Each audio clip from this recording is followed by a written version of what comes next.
Сәлем, менің каналыма қош келдіңіздер. Бүгін мен сіздерге кәріс тағамы орындық рецептімен бөлісетін боламын. Видеоның соңына дейін қарап, менің каналыма тіркеліп, жанындағы қоңырау белгісін басып қоюды ұмытпаңыз. Құрамына керекті заттарды төменге описанияға жазып қалдырамын. Ең алдымен ұнға жұмыртқаны саламыз және сүтті құямыз.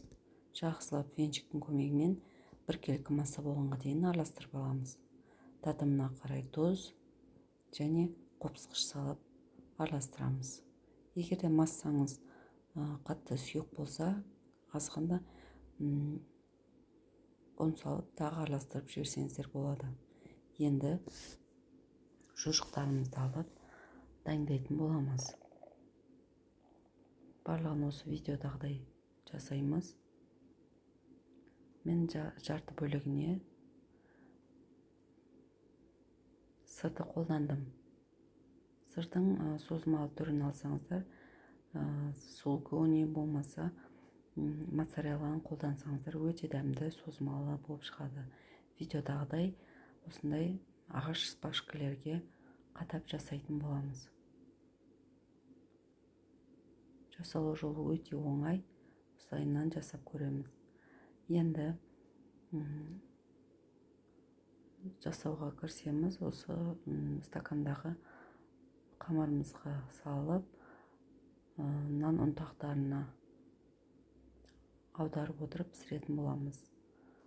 Қызып тұрған майда екі рет қызарғанша пісіріп аламыз. Сонымен қатар менің каналымның алға қарай жылжуына өз үлестеріңізді қоса кетіңіздер. Видео ұнаса, лайк басып, мен каналыма тіркеліп, достарыңызбен бөлісуді ұмытпаңыз. Менің каналымда басқа да рецептің түрлері өте көп.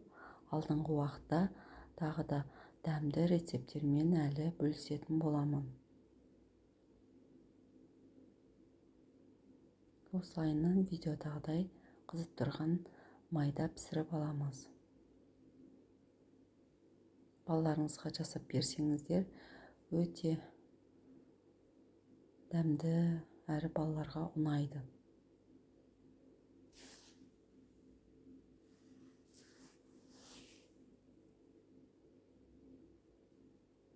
Видеоның соңына дейін қарағаныңызға рахмет. Баршаңызға ас болсын.